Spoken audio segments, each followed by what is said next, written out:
How come parrots can talk? Hi there. How come parrots can talk? Have you ever wondered how these birds are able to communicate in such a complex and diverse way? It's all thanks to their vocal cords, which are unique in comparison to other birds.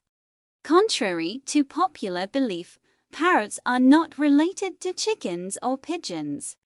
They belong to the family of parrots, which includes over 1,500 species of birds with distinctive vocalizations.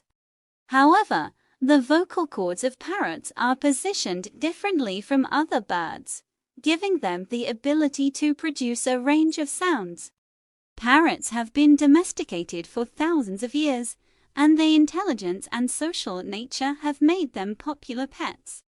They are known for their ability to mimic human speech and can be trained to perform a variety of tricks and routines.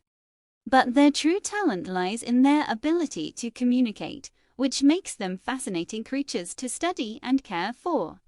If you are interested in owning a parrot, it's important to understand their unique needs and behaviors.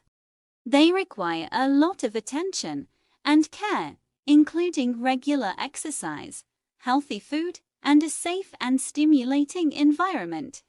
With the right care and attention, parrots can live happily for many years and provide companionship and entertainment for their owners.